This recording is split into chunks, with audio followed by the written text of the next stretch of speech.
The story of the Bible begins with God bringing life out of darkness, ordering our beautiful world, and then blessing all of its creatures. Hold on, blessing. That's one of those funny religious words. Yeah, right. People say a blessing over their meal or after they sneeze. Or just a general way to say that things are going well for me. But in the Bible, a blessing is more specific. The first blessing in the Bible is when God creates animals, and he blessed them, saying, "Be fruitful and multiply and fill the land." So God's blessing is about flourishing and multiplication of life. Right, it's when God shares his life-producing ability with others. Next, God gives humans an additional blessing that sets them apart from the animals. Not only are we one of God's creatures that can generate new life, we've also been appointed as God's representative image to rule and oversee this whole flourishing world on God's behalf. So part of our blessing is to take care of God's blessing for all creation. And God wants us to rule while trusting in his abundance, to eat from the tree of blessing, that is, the tree of God's own eternal life. Now there is another tree to eat from.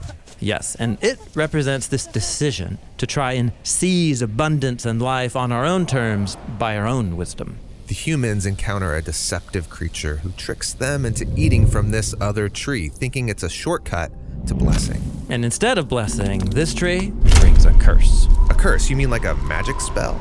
No, in the Bible, the curse is when God hands people over to the consequences of seizing our own blessing on our own terms. It's a curse because instead of abundance and life, we end up with scarcity, isolation, and death. So God curses the ground, and instead of fruitfulness, there will be famine. Instead of overseeing the world, they will have to work the land until they die. Man. But God also curses that deceptive creature that fooled the humans, saying that a human will come one day to destroy it. And that human will be born into a world of scarcity where men and women and families and tribes are all locked in violent conflict. If God's blessing is now covered with a curse, how can we flourish? Even more, how can we rule with God?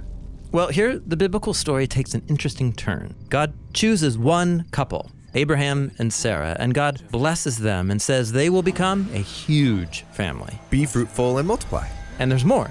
God says that his blessing on Abraham and his family is for this larger purpose, so that through them, God's blessing can go out to all of the nations. So God's plan is to reverse the curse and restore the blessing by first blessing this one family. Right. And this family does experience God's blessing. Even when they journey through times of danger and scarcity, they grow into this huge nation, Israel. And God brings them to a mountain and invites them to be his representatives. Yes, God will bless Israel so that they can become a blessing to the nations. All they have to do is trust and live by God's wisdom. And they're told that this is a choice between life and death, between blessing and curse. Now keep reading, because the Israelites almost never trust God for his blessing.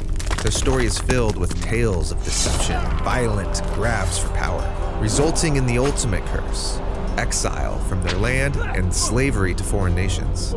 But Israel's prophets, who lived through all of this, they still trusted in God's promise to Abraham. And they anticipated a future Israelite who would come to restore God's blessing and reverse the curse for Israel and for all the nations. When we turn to the story of Jesus, we find Israel still experiencing the curse, living as slaves to the Roman Empire. But Jesus, he so trusted in God's blessing. He claimed that it was arriving in a new way through himself. He wanted his followers to trust in God's abundance, to share and be generous. And he even taught his followers to bless people who curse them. Jesus would even reverse the curse by healing and restoring people's bodies. God's blessing is being unleashed. Jesus also confronted his fellow Israelites who were in power, and he accused them of getting in the way of God's plan to bless Israel and the nations through them. Those leaders arrest Jesus so they could have him killed. And instead of fighting back, Jesus believed that he was that chosen Israelite who would face the curse that Israel and all humanity deserves, and he would allow the curse to fall on him. Jesus dies the shameful death of a man under the curse.